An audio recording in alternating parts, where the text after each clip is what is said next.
Really hope this works.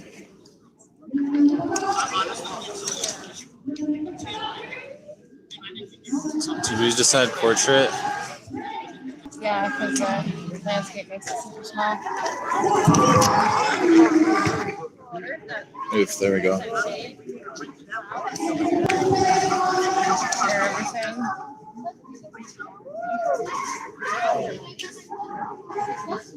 Yeah, I need the link.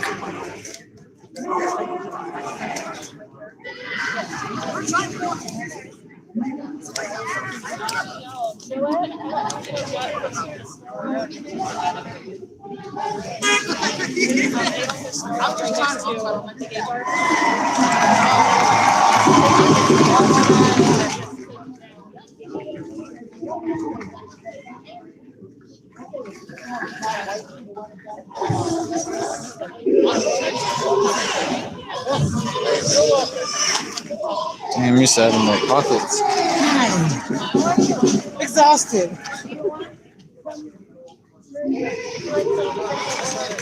Severe thunderstorm warning in effect. Hell yeah. So I put it in front, and that was not a good idea. I would put it on. Hi, friends. Hey, Jay. Yeah, you can put on as much as you want, but a little bit different. Hi, live stream. I love you. Just so you can tell the lavender one. It helps with anxiety. Oh, that I am happy. Oh no, my phone might blow up. Yeah, Chuck, we also have like fruits and documentaries and I'll head down a little bit. Thank you.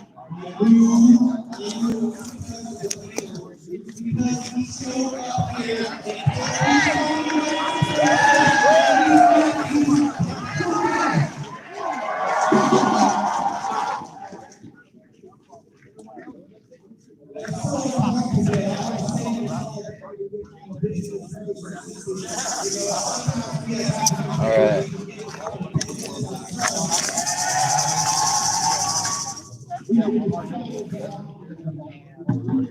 I should have talked to Don earlier.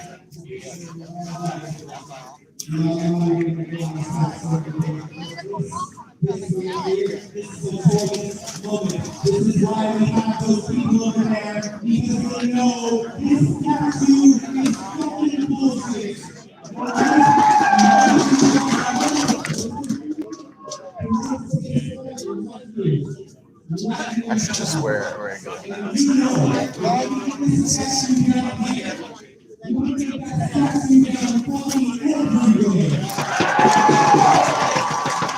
This.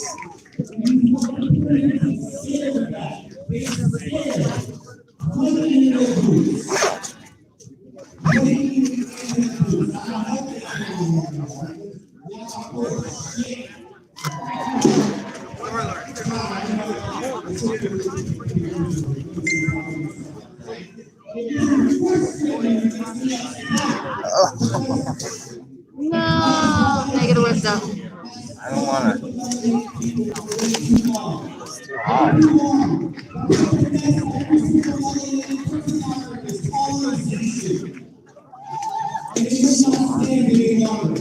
You know what? It's fine.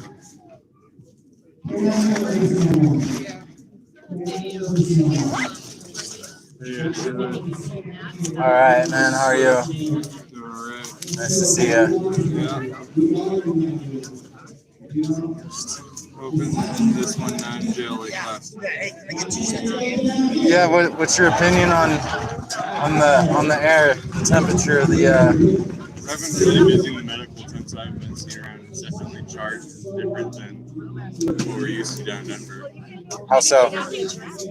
The threat of firearms is much more real. Oh yeah, seeing a lot of rifles out here. Yeah, it definitely changed priorities from a medic perspective. Like worrying about massive hemorrhaging and multiple people getting shot. So, Yeah. that makes mace and stuff like that small fry. Oh, absolutely. Yeah. For sure. We got plenty of water before I donate stuff, so happy with that. Yeah, if you guys need water. All right, thank you, friend.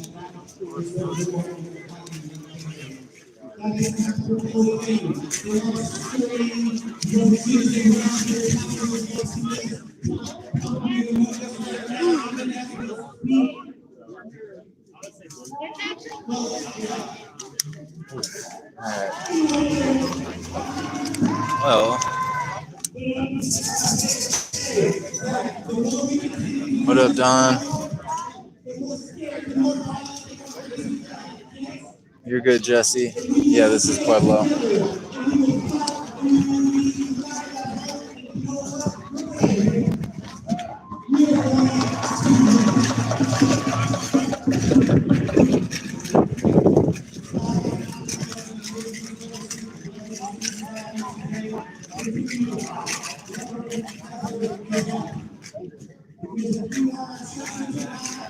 All right, well, let's go check out the speaker.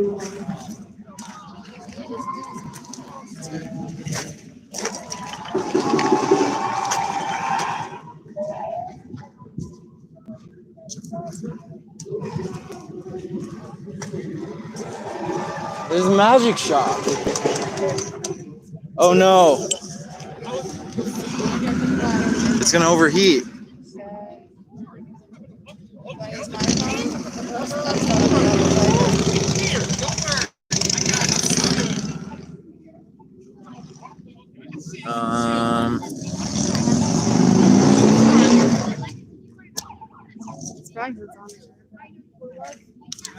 Sometimes my phone might overheat, so give me a second. I might have to unfortunately restart this.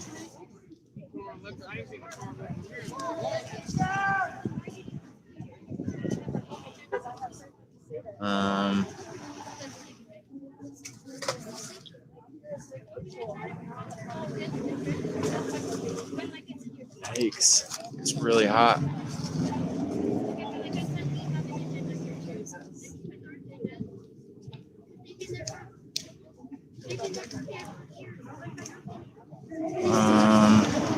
Oh, here. Turn off that. Turn off that. The brightness all the way down. And find shade.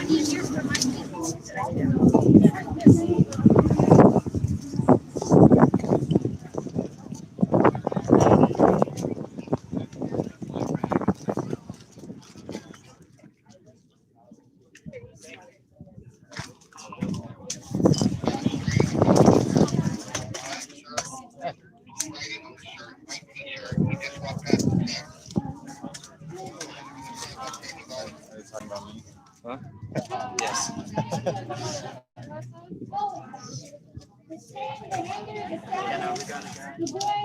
Uh-oh.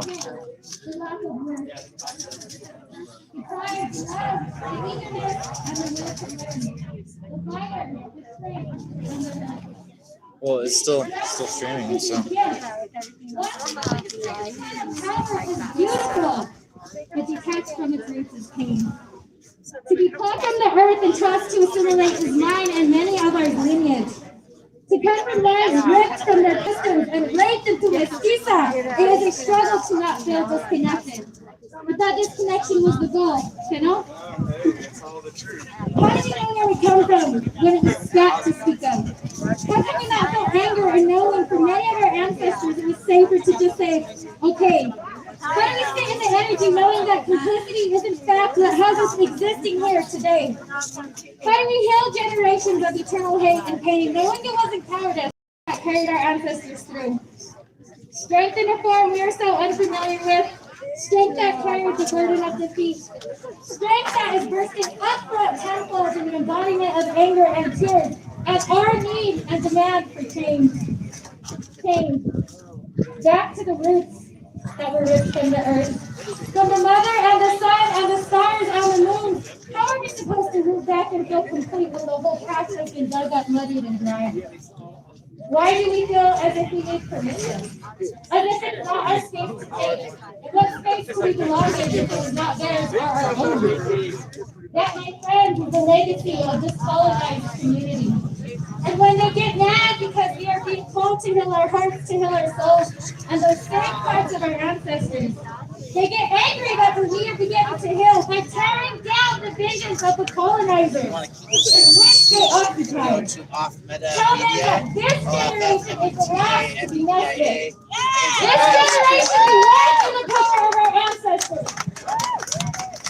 We are here, we aren't going anywhere, and we are here for change.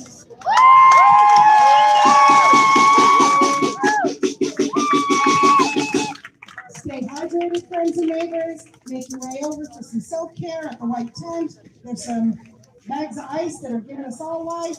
And we're going to hear from Anthony at Colorado 350. Good day, everybody. Thanks for coming out. I want to thank you for all the history lessons, man. Y'all been doing great.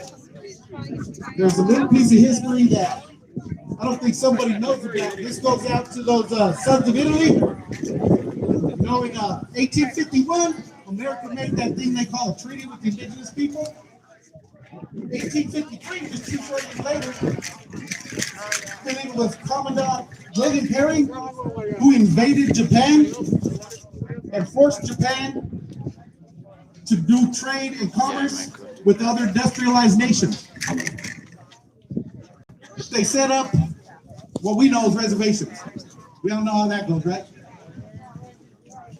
So a little bit of time goes by.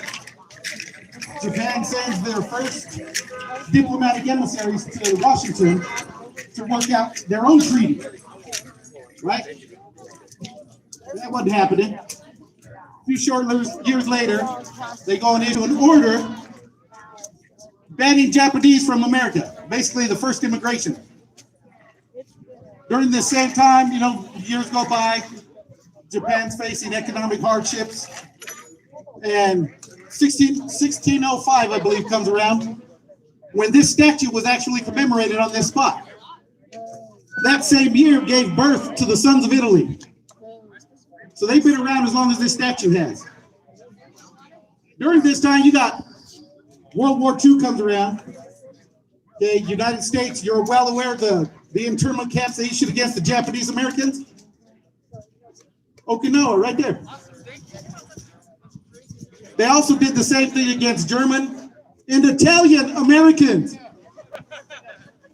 Right? Over 10,000 Italian Americans were taken from their homes, their property taken, and they were moved to internment camps all across Wyoming, Nebraska, Oklahoma, Tennessee, Texas.